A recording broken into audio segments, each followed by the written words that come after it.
Hey, welcome back. I was going to say something else. But welcome back to the podcast. Oh, I don't know if you can possibly hear as we're recording this. It might hear some thunder in here because it is like lightning and thundering outside now. But welcome back to the podcast. I'm one of your hosts, Felisha, a.k.a. Fifi J, along with Graham, a.k.a. Sir Reads a Lot. That's me.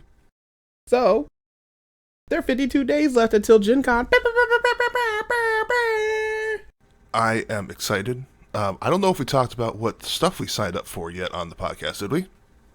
I'm not sure. Well, as of recording this, we're recording this on Monday. There'll be less days, but as of recording this on Monday, there are 52 days left. I have a countdown on my phone now. Yes. I don't know. Do you want to say what we were doing? Well, let's see here. We're going to a Shadowrun game, frankly, in part to make sure that I'm running 6th edition properly. We're going to three things. I can't remember number two. Number three is Avatar.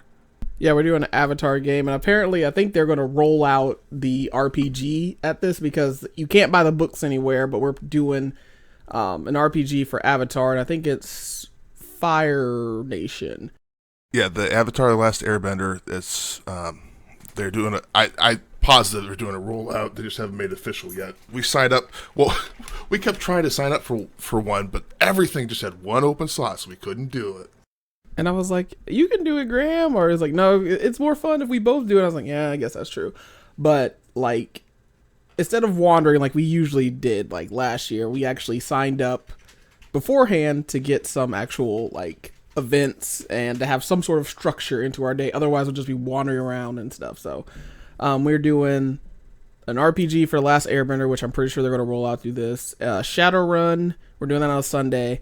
And I think on Friday, because like we said, we don't go on Thursday because Graham's got to work and there's really nothing to do on Thursday. It's a lot of setup stuff is what's happening. Friday and Saturday are the big days, and everybody knows it. It's Magpie Games is putting it out. Apparently, they had it on Kickstarter for a while. I'm going to now do live, in-your-face research on what exactly is going on with Avatar: The Last Airbender. Go ahead. They pledged $9.5 million for this. Million? Oh, geez. I mean, people do love Avatar. I enjoy Avatar. They really do.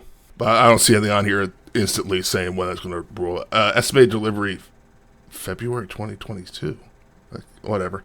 Oh, okay, so that's it. So they've divided the game up into different eras based on which part of the game you want to play in. So that's why they had all those era tags. Because it's Kyoshi's era, Roku's era, 100-Year War, Aang's, and Korra's. So eras based on the Avatar at the time. I think we're doing, was it the second one? Roku? Possibly. Yeah, I think that's the one we signed up for. And we're doing D&D. Oh, okay. You don't remember? I like I said, I couldn't remember because I wanted to do Shadowrun and then D&D and then Avatar, and I couldn't remember D&D, and that was a very fun story. So yes, those are our little events we're going to be doing. 52 more days. August 4th. Oh, yeah, there's the thunder. August 4th through the 7th, so it can't come soon enough because it is like the best 4 days in gaming. That's like their tag. Okay, so last week, oh my god, I was trying to wait until it stopped, like thundering and like shaking the whole house. But anyway, last week I worked my first double shift, sort of. I picked up an extra shift because no one was going to take it, and I was just like, I can use an extra few dollars, I guess. So I worked basically. I was supposed to work from 4:45 to 1. So I still did my normal shift from 4:45 to like 8:45, and I just basically stayed on until like 11:30, because it slowed down after that, and I wasn't needed, and I was kind of happy. I was like, good, I can go home and eat. I didn't have to stay for the extra couple hours, but yeah, I confuse a lot of people because usually I only work like 2 days a week there, and I work in the morning, so the afternoon people were like just walking in like past me. And our little scanners don't work, and I don't think they're ever going to fix them because, one, it costs money. 2, people were like abusing the system and just like taking other people's like little fob things. So they got rid of them, and now we have to like type in and check people in, which is not a big deal now that I know like in my little shift, I know the people that come in every day, but at like the afternoon shift, these people are kind of like jerks. And they were just like walk past. I'm like, can I get your name? I was like, I know you've never seen me before, dude, because I'm like the only black person that works here. And if you haven't seen me, I haven't seen you. You know, I don't know you. So, and he had like a little bit of an attitude. Like some people did have like a little bit of attitude. And I'm like, man, let me get my boss. Sharon, get your ass. Get over here and be mean to this customer for me. Yeah, let me get my 60-something-year-old boss over here and be like, hey, handle my light work. But yeah, it wasn't really too bad. I was basically do my usual of chilling on the computer. I mean, there was a little bit of we have like 50 million cams going on there, and I was like, I never see any of that stuff, and I was like, because I'm usually gone, I'm like, bye, before all the like chaos ensues, and I'm like, I probably have the best shift. People hate like morning shifts, and it's like hard to find people. Because you get up at 3 a.m. That's not a real time. That's insane. That's bonkers. That's off the wall. First of all, I get up at 3:30. Thank you very much. Okay. To my mind, that makes no difference. But yeah, and then I'm done at 8:45 with work for the day. So, I mean, and I can come home and take a nap, which is what I usually do. So yeah, that was my first double shift. That's pretty much it. Like just, I confuse a lot of people, and they're like, well, what are you doing here? I was like, yeah, I'm staying over. And then some people are like, oh my God, you're going to stay here till 1? I was like, it's literally not that difficult. I literally sat there for like an extra like 2.5 hours. So it wasn't that bad. Mm-hmm. So, Graham, you want to talk about Graham has some Shadowrun notes he wants to discuss. Oh, yeah. I normally number my campaigns so I get to tell them apart, and I should come up with a subtitle name for this one. So maybe I'll just call this Black Lady Shadowrun, because it's the one that where half the group is black ladies. What? I hate you. What do you hate about it? Shut up. Go on and continue. Well, you say you hate it, and you don't say anything about it. All right. This one was kind of an intro session for almost all of the players. To Shadowrun at all. Felisha's played Shadowrun before. And it was an introduction for all of us to 6th edition, which heavily relies on this new edge mechanic, which I know we didn't use properly. But it was fun. We had the 5 players, and their operation was a simple one. It was just a simple kidnapping. Just regular, everyday criminal activity for a Shadowrun team. Which one of our players is having some trouble adjusting to a campaign where they kind of are the bad guys, because they really did this.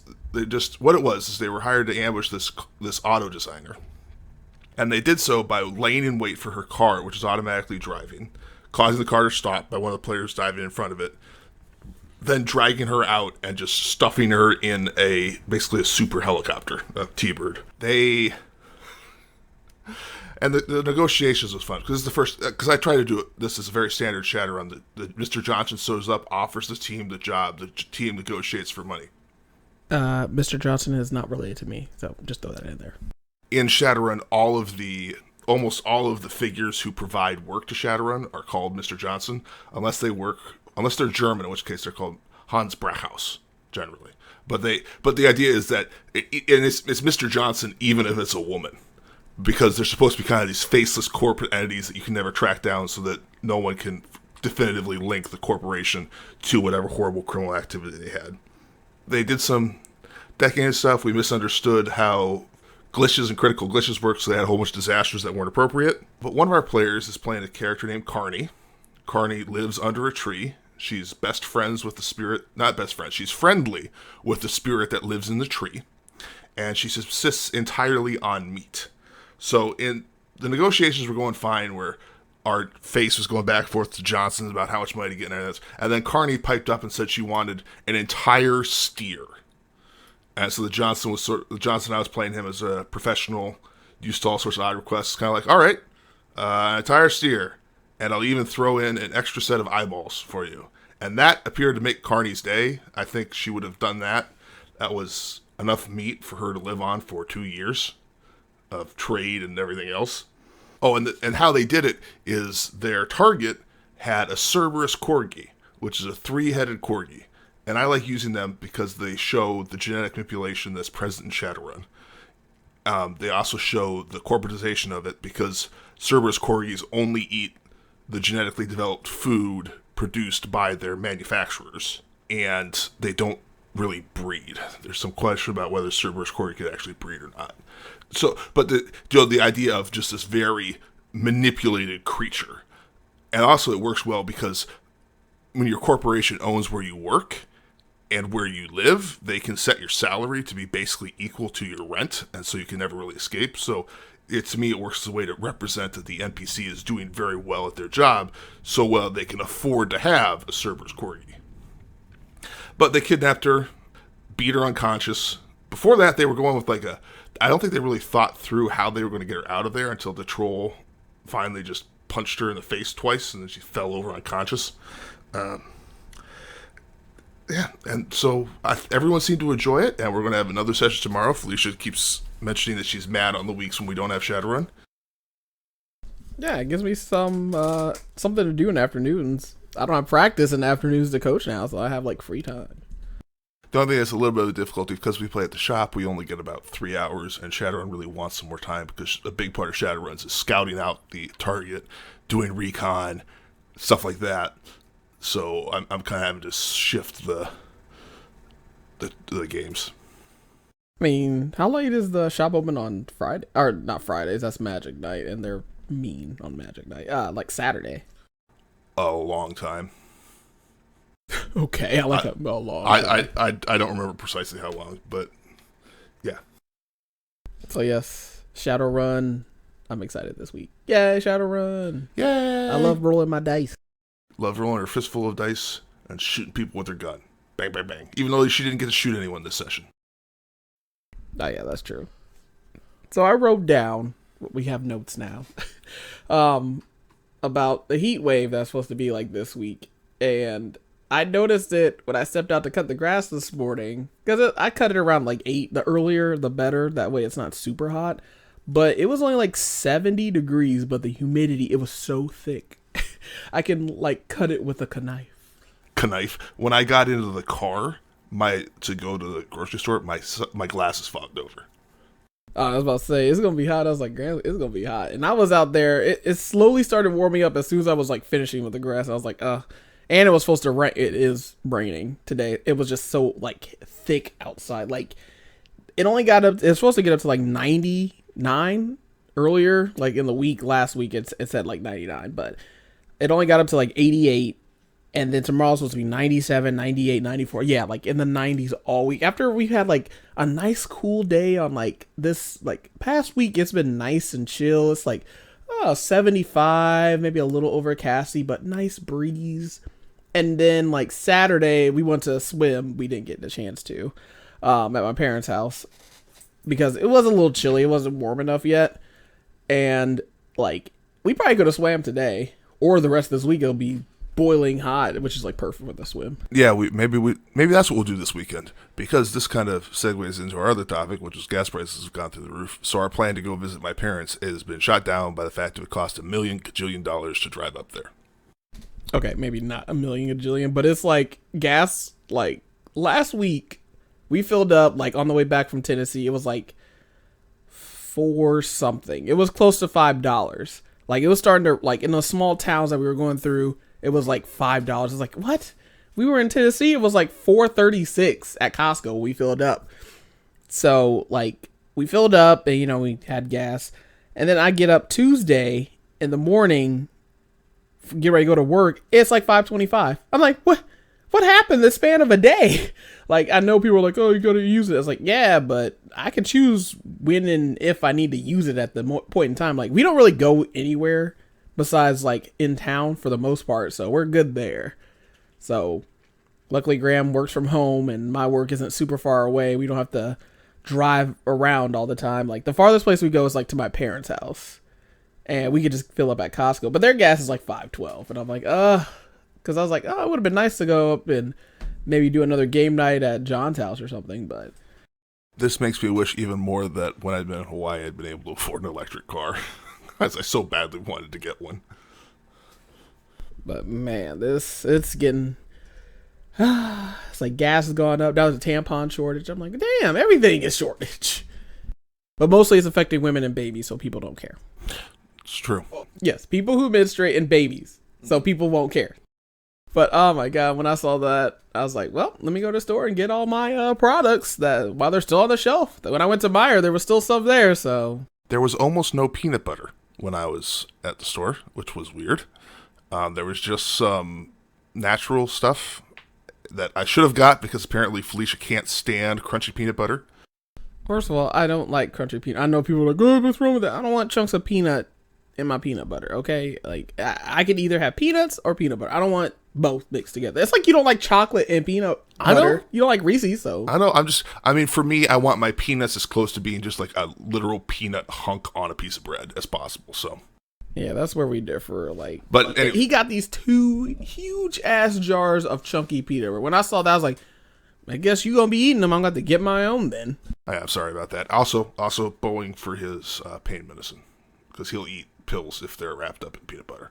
Well, if they're wrapped up in peanut butter and you stuff it in his mouth, he's going, oh, what's going on? Oh, yum. Yeah, so that's our segues into like heat, gas, and like we're still having shortage supply chain issues, which I thought was slowly coming back, but when I look at car lots and stuff, and I'm like, they still struggling trying to get them chips in. Oh, one thing I heard, apparently Ukraine, beyond causing a world food crisis, is also causing an auto parts crisis because a lot of car manufacturers manufactured. You probably can't hear, but there's like a small rumbling of like lightning, and Graham was trying to talk, and I was like, see, that's what happened to me. I was trying to wait, so ha! Anyways, one of the things that Ukraine's causing is the cable harnesses, which are the plastic frameworks they use to hold cables in cars. Apparently a lot of them are manufactured in Ukraine, and that is no longer happening because they got invaded by Russia for Russian reasons. Oh man, it's just like, well, people aren't talking about it as much anymore because it's like, there's only so much you could talk about of that, I guess. And I was like, is that still going on? Like, we've hopped on so many different things. We had like the mass shootings like every other week or every day, I should say. And then we're doing the January 6th stuff is like the big thing now this week, at least for the next couple days in the cycle. Which I actually have not been following the January 6th stuff because I don't really see what new stuff we're going to find out about it. But yeah, but we already know. I did check into those 31 guys who got arrested in Cour De Laine, Idaho for... Oh yeah, they were stuffed in like a U-Haul. Stuffed in a U-Haul, apparently planning to basically cause a riot at a pride parade. That was it. Stupid. Yeah, apparently, supposedly somebody saw them loading up or something like that. Well, they're probably like, what they doing over there? I'm calling the police. Well, I mean, when you see 31 people all wearing the same kind of quasi-tactical gear, stuffing themselves into a U-Haul truck, that's a little suspicious. Just a little suspicious. Apparently, though, they didn't have any weapons beyond maybe batons and riot shields, which, I mean, is enough to do some significant damage with, as Palestinians can tell you, but it's not a shotgun. I just like how they're always like in like military gear and like all this stuff, and I was like, oh, so you're wearing a mask for that, but I mean, it's too late because your face is going to be everywhere once you are booked and tried. I'm pretty sure for like what like in your court, what would they be like charged with? Well, they're being charged with conspiracy to start a riot is what they're being charged with. And what is that? Community service, probably. You know, I'm not positive. That's an Idaho law. But yeah, they're probably not going to get that much, if any, like days. Maybe like 60 days in jail, maybe, or a fine. I did see a press release, not the press release, the press conference that the chief held afterwards. He said that of the calls they've got, it's been about half people saying great job, and about half people threatening them and saying they're terrible people. Including, he mentioned that a lot of them are anonymous and can't really be tracked, but one of them was from Norway, apparently. Which makes me kind of think that it was probably somebody, possibly Cour De Laine, using some sort of spoofing software to make a call to seem like it was from Norway.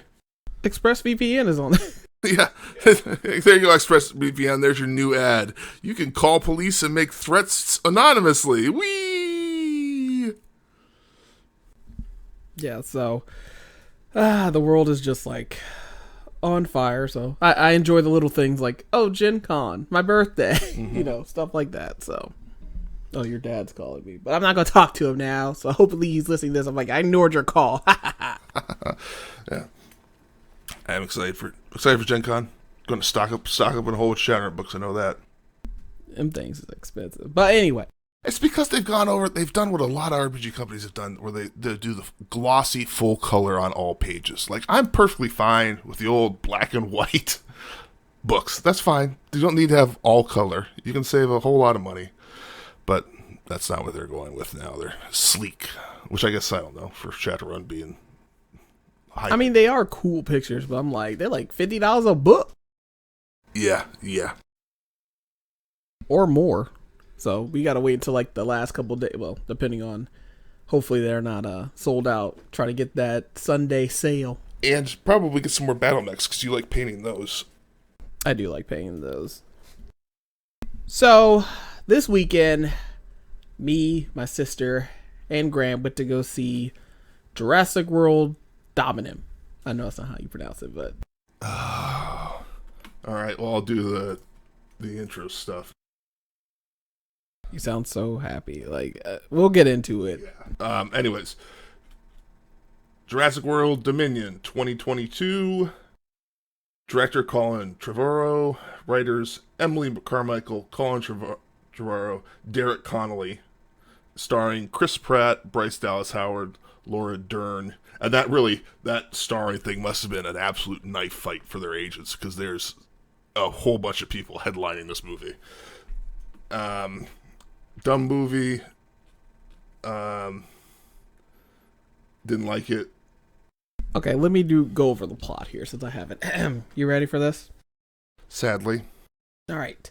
4 years after the cataclysmic volcanic eruption of Isla Nublar. Oh god, these made up names. And the Lockwood Estate incident, de-extinction dinosaurs freely roam the Earth. Claire Dearling, former operations manager at Jurassic World, works for the Dinosaur Protection Group. She and Owen Grady, have been living together in a remote cabin in the Sierra Nevada mountains, where they secretly care for Maisie Lockwood. Benjamin Lockwood's clone granddaughter, Owen's trained Velociraptor Blue, unexpectedly arrives at the cabin with an offspring that has reproduced asexually with Maisie, which Maisie names Beta. Unknown to Owen and Claire, Biosyn, yeah, that's what the bad guy. That guy's name is Biosyn. That's such a generic. Anyway, let me get through this. Biosyn Genetics, led by CEO Louis Dodgen, Tim Cook, anyway, has targeted Maisie and Beta. Frustrated with living in seclusion, Maisie sneaks away to a nearby town. Nearby town where Dodgen's operators kidnap her and Beta. Owen and Claire immediately set off to rescue them. Elsewhere, swarms of the extinct species, a giant locust, and unexpectedly reappears, destroying crops and threatening the world's food supply. Which highlights the big problem with this movie. The threat isn't dinosaurs. The threat is super locusts. Let me get through the rest of this. Whatever. Dr. Ellie. There you go. Ellie Sadler discovers that they do not eat the crops grown by Biosyn seed, leading Ellie to suspect that Biosyn is breeding them. Ellie approaches former partner and paleontologist Dr. Alan Grant, who agrees to help her Biosyn operations. Now, in this little part, we'll continue on with the plot, but like, he's kind of down and out, and she's like recently divorced and her kids are grown. So that's how they kind of get together, like forcing the old people in with the new people. Right. Kind of dragging them together for what is hopefully the conclusion of the series, but it's definitely not going to be the conclusion of the series, as they're going to want to make I assume some kind of it's in Disney, but some kind of quasi Netflix special, something like The Mandalorian, where Owen Wilson, the super cool, tough guy, goes around the world hugging dinosaurs to safety.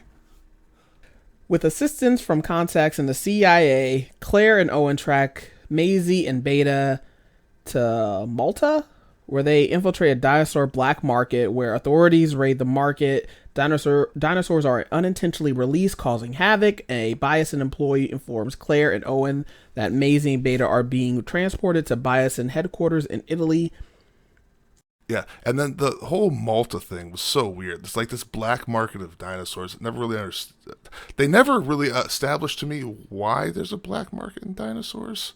Because you shouldn't have them, so there's a black market of dinosaurs to eat them and breed them. Like the underpinnings of this story did not make sense / did not follow with what was going on. While at the black market, they meet Kayla Watts, a cargo pilot with access to Biosin headquarters, who agrees to fly Owen and Claire there. I think she was probably the best part for me, not just because she was black, but I'm lying. That's because she was actress DeWanda Wise. This movie notably had 2 black people of importance that I believe both Felisha and Whitney were crossing their fingers, hoping that they didn't get murdered the entire film.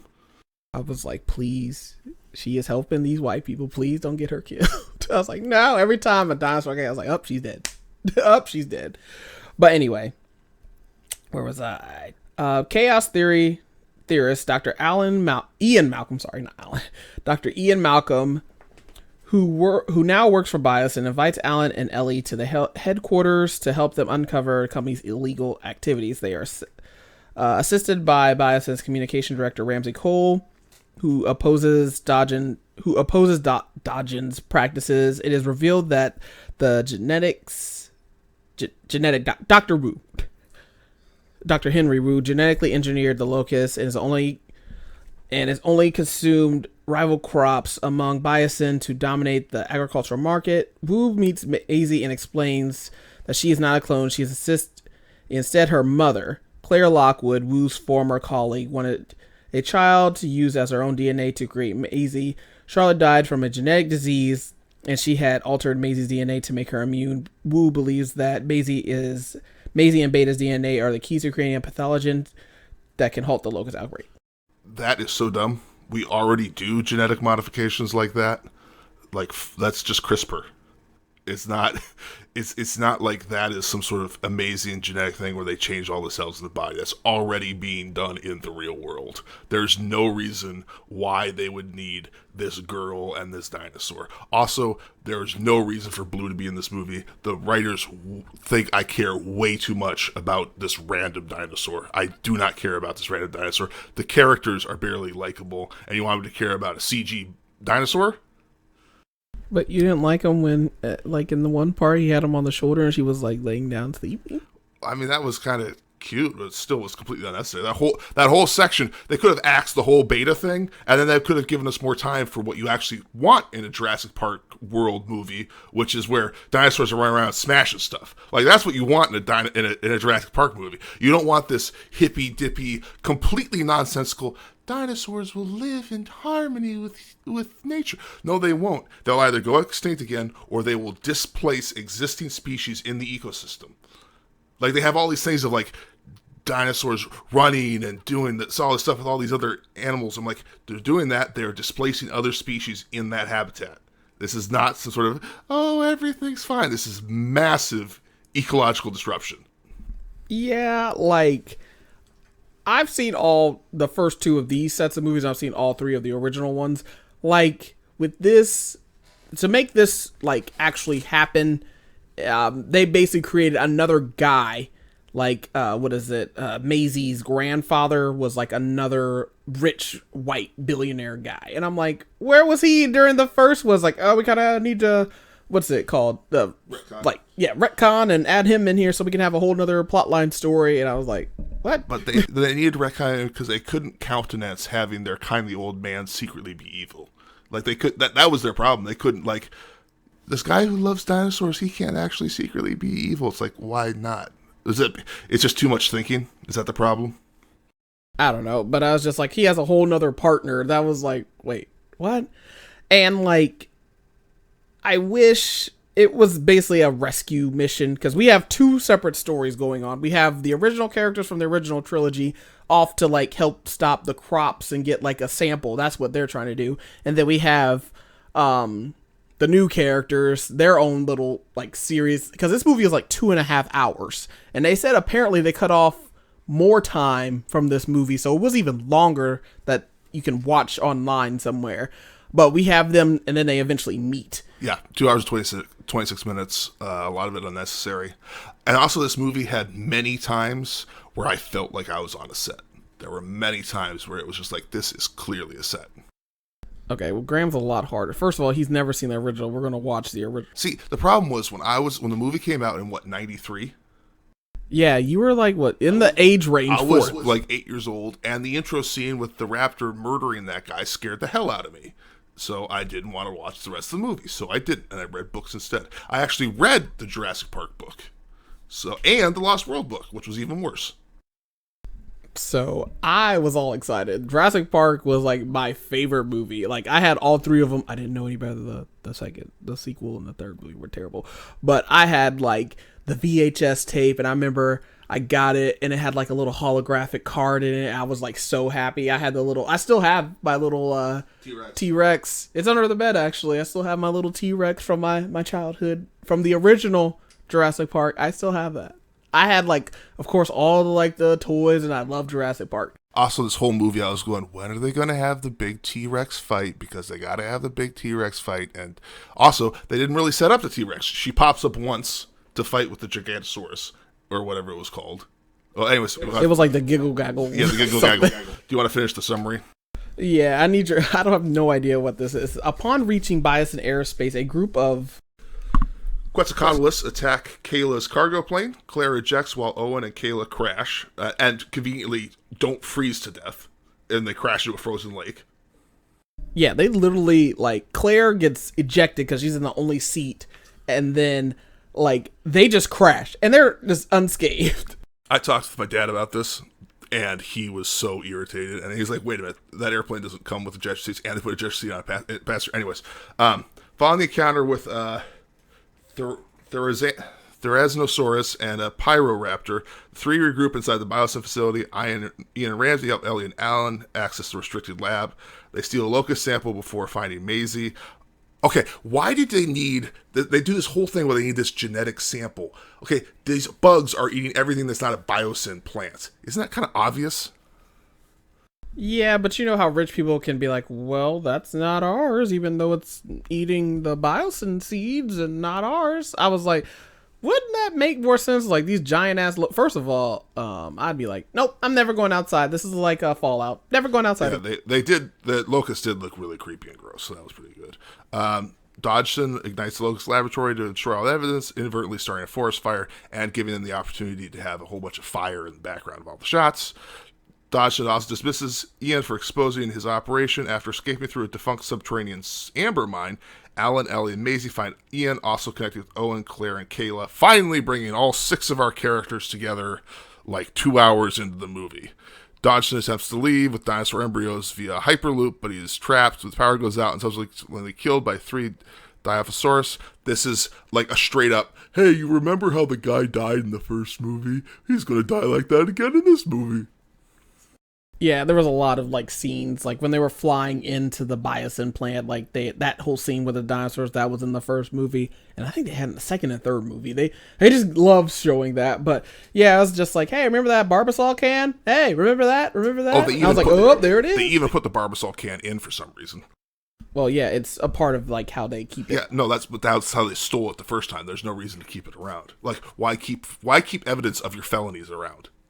Well, just remember that was in the very first one when that guy died with those little same things. Right, so you should like this movie. Dinosaurs are called via electronic devices to the Biosyn headquarters as means to take shelter from the fire. Owen captures Beta to return her to Blue because a Giganotosaurus terrorizes the group until the Therizinosaurus and the Tyrannosaurus Rex kill it, our T-Rex fight that they wanted to have. The group escapes via helicopter with Wu, who claims he can eradicate the locusts. Back on the mainland, Wu releases a modified locust that carries the pathogen he discovered while studying Maisie and Beta. Theoretically successfully eradicating the locust outbreak, even though locusts breed like, well, locusts, and would probably breed something resistant to this disease in the time that they're out there. Ellie and Alan renew their romantic relationship prior to joining Ian and Ramsey and testifying against Biosyn. Owen, Claire, and Maisie return home, reunite Beta and Blue. Around the world, dinosaurs adapt to coexisting with modern animals. Biosyn Valley is declared National Dinosaur Sanctuary by the UN. Ooh, everything's great. Yeah, so basically that's the movie, and Graham did take some notes, but like, yeah, there was a lot of little plot holes, but this movie has people like divided. Like, it's either you kind of love it or hate it. Like, I'm just in the middle. Like, I like the fact they brought the original people back because I really like the first one, so it's kind of like, oh yay! And I really like the T-Rex fight, and I was kind of disappointed in that because they got punked around all the time by the Giggle Gagglesaurus thing, and then the T-Rex is just like got knocked out by it, and it was just like laying on the rock, and it's like, she's gonna get up. She's like, I'm awake now, and whatever the hell that thing was with like the long ass nails, it just like pushed it into it and got stabbed. I was like, what? That's not a fight. I want to see some like throwing around or something. I was just like, well, that was what I actually thought was that the fight actually looked a lot like when real animals fight, which is where they're trying to bite each other, but they're constantly maneuvering, so they never actually get a bite in. Well, just my first question is, what is Biosynth's plan? This is so obvious because at one point they try to make evil Tim Cook decide to like explain that his plan isn't evil. I'm like, no, your plan was clearly evil from the beginning. You were going to take over the world's food supplies, but they had to throw that in. They couldn't just have him be a straight up villain. This is a movie about dinosaurs eating people. Why can't we just have a guy who's like, I want to take over the world's food supply and be super rich and run the world, and that's it. I don't need anything more. Because there's always got to be something else. You can't just make him straight up evil. Otherwise it'd just be like Doctor Doom. No, because there's nothing wrong with Doctor Doom in a movie. You don't need a complex backstory for a villain. No, I'm saying like literally just name him Doctor Doom, like in the new. I would see, leave him named Dodson, but just like let him be like But then the problem is that our friendly black man, what's his name, Ramsey Cole, our friendly black man, would then be in on the evil plan. So you can't do that because the friendly black man can't like have a sudden change of heart or something or realize how much disruption this has actually happened. None of this. Also, they clearly wanted a different visual palette than the previous movies. They used a lot of snow, a lot of ice. Dinosaurs don't mix with snow and ice. Like, they were probably warm-blooded creatures, but they're not built for cold. Well, yeah, they were on the Isla Nublar in the second one, but this one, it was only cold in their little area. It wasn't like around it, it wasn't. No, I'm just talking about in general. Like in the opening thing where they have that he's a cowboy chasing dinosaurs for some reason. Because they want to make him look cool. There was a lot of work to make him look cool, which just did not really work. I also have a note that we should sing the Black Lady Pilot song, which would be like the Black Lady Judge song, except pilot. What are these notes that you have? I was also really frustrated by the clone. The clone has a British accent. The clone is being raised by Americans in seclusion. Why does she have British accents? Because her grandfather also had a British accent. That was fine. She wasn't raised by her grandfather. She was raised by two Americans. It would make... she's like... This is 4 years after the second... You haven't seen the other... Was she in the second movie? Yes. Oh, well, still. So, yes, she grew up in her grandfather's palace or whatever house. So, yeah, she would still have a British accent. Also, you had your question. How is this rich dude all alone at the end? Oh, yeah. I was like, who just leaves this billionaire by himself? He ain't got no help. They just left him. Like, I guess if your whole facility is, like, shutting down, you just, like, leave. Because there was, like, people, like, I always watch, like, the background people. And there was just two people standing there for a second. And they're like, oh, shit, we gotta move. But, like, he just was like, okay, let me just take my time and get these embryos. And I was like, what rich person is just by themselves? That would never happen. If, like...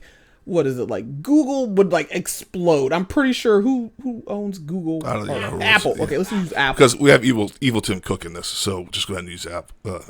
Or fucking Amazon. If Jeff Bezos was in there, I'm pretty sure they'd get his ass out first. He would probably be the first one out. Fuck the employees, apparently, because that's how, like, if the president gets, like, bombed, that get him out of there first. Like, they are literally the first ones out. And what a great way to make him even more evil. Like, as everything's falling to pieces, he runs off with his security team, and they get overwhelmed by dinosaurs, and we have a cool dinosaur fight. We didn't have any cool dinosaur fights. Yeah, it was just like, oh, the people getting attacked by dinosaurs. Which, I mean... We didn't really see... They tried to show in the beginning of, like, a little girl getting attacked by little tiny dinosaurs. I thought that was funny. I was like, yeah, that's kind of funny. But now, like, it's just like we're trying to live in a world with dinosaurs. And I'm like, That wouldn't work. We get eaten. Also, their genetics would be so limited because it's just whatever dinosaurs were left at Jurassic World that managed to get off the island. Talk about a choke point. It would make what happened to cheetahs seem like a Tuesday afternoon. Like you're talking like 3 or 4 breeding pairs apparently giving rise to entire populations. And like Claire's character, like in the first movie for this, she was like, you know, all in for like genetic breeding and all that, and now she's trying to like revamp herself into like one of the good guys. So it's like the movie starts off with her like stealing a dinosaur from this like farm and trying to be like a, what is it, like a art, what is it, what's the word, I forgot, like trying to be like a savior for the dinosaurs now, since she was like on the outside. They set her up as like one of those activists who there we go, that's what I was trying to say. One of those eco activists who breaks into factory farms and then films videos, which was a weird side tangent. Apparently people are illegally breeding breeding triceratops for some reason. Why would you illegally breed triceratops? They're big herbivores. I mean, they look cool. I got cool horns, but like at least oh, and then there's disappearing woman. The woman in the white dress who just vanishes. So when they're in like, what was it? When they meet the black market scene, like there's 2 bad guys. And after this scene, they are never seen again. One gets eaten, so we'll never see him again. But there's a woman who has like these raptor things, and they're like bred to like, if you shine a light on them, they're going to attack you. And of course, Owen and then Claire, she sticks them on them. But it's Dyken Lockman as Sonia Santos. And it's like, you don't even need to know her name. Well, yeah, you don't, because she's in it for such. But she's also like, she basically completely undoes the previous movie where she's like, you just take a raptor and you train it to obey you, and then you have a killing machine, and that's all you need to do. You don't need an Indominus Rex. You already have a master-crafted killing machine. You just train it. Yeah, so once she tells them, they took her to Bias, and she's just gone from the movie. Oh, man, I feel like the scenes with, like, the new characters, like Grady and, like, Claire and stuff, we could have probably just left that in, like, they could have probably just had one scene with them or locked them up so the older characters could have shined. That would have been better. The only problem is then it would probably be a little bit more questionable to do the crazy cool action scenes they clearly desperately wanted to do with those 2, because those 2 are older and they are cast looking older. So it's like, you know, you're not going to have 60-year-olds doing motorcycle fleeing things through the streets of Malta. Yeah. Another thing with this, I know you haven't seen the first one of like the Jurassic World. What happened to her family? Did she just like abandon them? Because like in the first, like one of the plot lines is she's taking care of her 2 nephews because their parents are getting a divorce. And we just never see her family like at all after that movie. It's just like, okay, I forgot about you, family. You're the kids that I took and almost got them eaten. Just forget about it. They're going to get divorced. Well, I mean, which is fine. I mean, especially because they have too many damn major characters in this movie. There's no room to fit the kids in. There's no room to fit in enough dinosaur fights. There's no room to fit kids in. Yeah, and like one thing I have like every time, it's just annoying at this point, at least to me.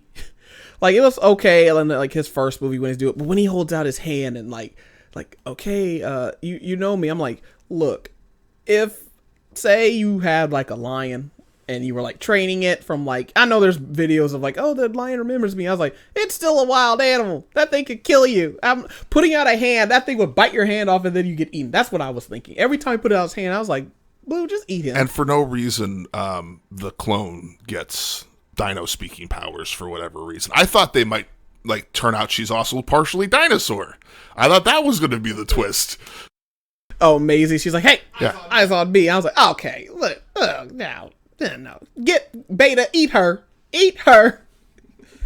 But yeah, that man, I was just like, every time he puts out something like, hey, like Blue, like you said, had no reason of being in this movie other than to add another person to save. Like at the end, as soon as they found the girl, they're like, oh, I got to get the dinosaur because I made a promise to a dinosaur. And that like line of scene is like, you made a promise to a dinosaur? Like, yeah. And then when he comes back with Blue, it's just like in a backpack. It's just like, is that a dinosaur on your back? Yeah. Like there was some funny scenes, but like there were some funny parts. But like my favorite characters definitely was the Black Lady. I was like, her scenes, I loved her scenes. They were fun. She brought the comedic. Right. She was used appropriately as a more comedic character without being just like a straight comedy relief, because she was still portrayed as a competent pilot. But yeah, she brought in the humor. Yeah, she was like a badass, so that was nice. Still flight as a board, like all the other characters. Well, that's how they were written, so. But yeah, this movie is very... cool lesbian pilot. Okay. Hey, they didn't say that. Don't assume. No, they did when they was talking about redheads.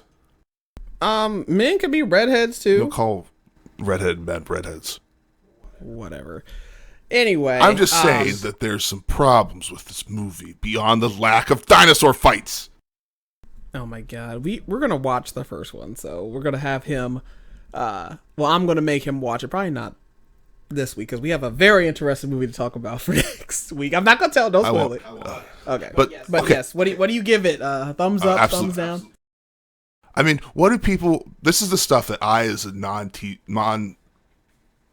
Jurassic Park watcher, know from the movie. Since someone was like 8 years old and too scared when the raptor ate that man. Is the scene where the dinosaur's breathing and he lays on the dinosaur breathing, and then the dinosaur hunting the kids, and the clever girl scene, and the dinosaur spitting acid. Like all the scenes that have penetrated pop culture beyond the ones, the big one of like, oh look, the dinosaurs are real, are of dinosaurs hunting people and killing people. Those are what people remember. That's what the series is about, not this goofy, we're going to make locusts that eat all the food in the world. Yeah, the locust thing of like, all right, this movie's about locusts instead of dinosaurs. Like, you could have been like, I don't know, the dinosaurs eating the plants or something. It very easily could have just been about, you know what, here you go. All right, I already have a better movie for you, because they love the Tyrannosaurus Rex. All right, the Tyrannosaurus Rex is loose somewhere. It's got to be California because they're cheap as hell. So it's loose in Sonoma as it's running around eating people. And then a crack team of dinosaur experts have to get them. But also with the T-Rex are other dinosaurs for some reason or another. And then they have to fight/catch those dinosaurs until they finally get to the T-Rex. And they have a big final thing where they catch the T-Rex. Yeah, don't write any Jurassic Park movies. One thing I did want to talk about was like how they're always like, oh, to fill in the gaps of DNA. It's like, stop filling in the gaps with things that can reproduce by themselves. That's where they get in trouble. It's like, put like, I don't know, what's like a frog. They fill it in with like a frog, or they fill it in with like the last one was like the giant velociraptor thing. The monitor lizard. That's why they made one that was like part raptor, so it was like super genetically enhanced in the second one. I was like, stop putting things with other things. The thing is, that already is junk science. There's no way that would work. Like, we just filled in the missing pieces of the DNA with like frog or a lizard. That's not how. But yeah, I was like, stop putting things that can asexually reproduce by themselves. Stop it. Well, that's the thing too, is you wouldn't know. For all we know, the T-Rexes were already capable of asexual reproduction. We don't know that because they've been extinct for 65 million years. Also, a lot of these dinosaurs are not from the same era. I'm not sure how they would survive on modern Earth, because modern Earth, for one thing, has trees and flowering plants, things distinctly lacking for most dinosaurs. Oh, I was just looking at how much the movie made, and it's made almost how much did it make over opening? Devours $143 million on opening weekend, so it's already, I think it's already doubled its money already. So it still made money. It doesn't matter if it's good or bad. It made more than Morbius. No, it hasn't actually. Opening weekend, according to IMDb, was 143 mil. Budget 165 mil. Oh, I was looking on Wikipedia, so maybe it's not up to date. Or this might not be. Oh, it says the film has grossed $390 million worldwide. That's the number I'm seeing. There you go. So that is. Let me look on Rotten Tomatoes and see. I know it's not. I think one of the things that's causing the big division of this is there's a lot of people who are really nostalgic for the original Jurassic. Oh wow, the audience really liked it. So the critics 30% and the audience is a 79%. And I'm just like, you know what? Yes, it has plot holes. Every movie kind of has plot holes. I liked it because I've seen the original. I've seen all these, so I really liked the old cast. They brought that back. I thought it was fun because you're like, they say their lines, nostalgia reasons, and the CGI I thought was way better in this one than the previous ones, and the little puppets they said was way better than the previous of these movies. So I enjoyed it. It wasn't like my favorite Jurassic Park. I mean, it's always like after the first one, they kind of start to go downhill, and I don't see them making another one with these guys because first of all, usually when you just sign up for a trilogy, that's it. Because you don't want to you want to do something else. And like Chris Pratt's in the Marvel Cinematic Universe because he's already got movies up with that. Like you want to do other shit. Like he signed up to be Mario, which I liked how people were upset that they weren't going to use the original voice actor, and I was like, "Oh, you mean that they're not going to have a movie where the main character does an incredibly racist Italian accent the entire time, and you're upset by that?" Yes, people are upset. There's the.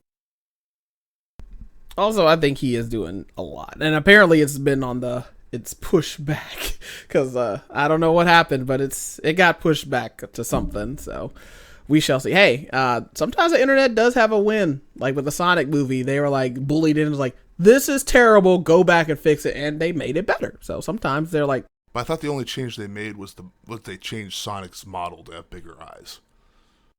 No, they redid them. Like Google it, they redid them. No, but I'm just saying, like they didn't fix the movie; they just fixed one. No. Oh no, yeah, they just fixed Sonic. Yes, the movie wasn't the problem. It was Sonic. When that first trailer came out, everybody's like, ugh. So yeah, if you haven't seen it and you've seen them all, I suggest you might as well go ahead and finish it out. But like I said, I'm just like it wasn't bad for me. I enjoyed some of the scenes because you didn't see all of them, so I know. But I really wish there would have been more like dinosaur like fighting and just like interacting with people besides just like stuck on islands with a certain amount of people. So with that, what do you give it? A thumbs down? Oh, I already did. I already ranked it. Thumbs down, don't see. I just give it, it's okay. It's not good, not bad. Like I know a lot of my stuff has been like that. I enjoyed the nostalgia of the older characters. But you know what time it is. Oh, come on. I suffered through this movie. Hey, I offered to keep your ass at home. The other movie that I'm not going to mention because we're going to talk about it next week. Oh, yeah, that one was. I suffered through both of those movies, and you're going to saddle me with this.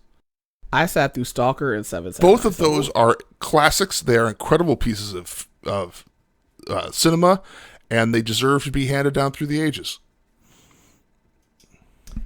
Anyway, this week's word, it's a word, it's not a phrase this time. Are you ready? No, I never am. Because it's time for Graham IDK! I still need that soundboard. Okay, your word for this week is slime. Slime? Yes, SLIME, slime. All right, so it's not going to be any of the actual uses of the word. Otherwise, you wouldn't be doing this. Come on, Graham. Something that's low down and dirty. Is that your final answer? I mean, that's the best guess I got. Your final answer? You want to phone a friend? Yes, I'd like to call Felisha and tell her to stop doing this to me. I am not your phone a friend. You want to call your brother now? Oh, yeah, that's going to really help. Hey, what's this obscure up to the minute thing? And he'll be like, I don't know. You have 30 seconds. You have 30 seconds. He'll be like, I don't know. You want to talk about 70-year-old politics? Oh, God. So is that your military history? Final answer? Yes. What is it? Slime, your dog, your ride or die, someone who's willing to do whatever they want to see you succeed as much as you do them. The sentence that they have is, "What's up, slimes?" So, and this was in the actual dictionary, it said, like, a friend mainly used with men. Slime. Oh, so it's one of those things like how I'm so bad became a good thing. stuff like that, or this is sick, and that's a positive. One of those things where you take something that's, because if I were to call someone a slime, I'd be using it as an insult. That's like a low down, dirty rat. No, it's just like you go up to your friend and be like, "What up, slime?" That's it. It's not that. No, what I'm saying is that's. Well, it looks like Graham, you're on a little roll of failures here. Yes, because all of these crit words fail, are stupid, if you will. But yes, I don't know if you noticed, Graham posted a new video on my YouTube channel. It is the podcast. We're posting on there now. With Fifi J is my YouTube. Follow me on Instagram, Twitter, Fifi_J247. Follow Graham on Twitter and Instagram. He got them back. Graham D. Mildrum, because he's boring and lame. Follow the podcast, Twitter and Instagram. On Twitter, it is DYT Pod. On Instagram is DYT Pod _. Send us some letters, emails, please. We want to do an episode reading your letters at damnyourtallpod@gmail.com. Anything else you want to add before we're off here? No, that's everything. So yes, please send us some stuff. Follow us, share, spread the word of the Damn Your Tall podcast, and we'll catch you on the next one. Bye.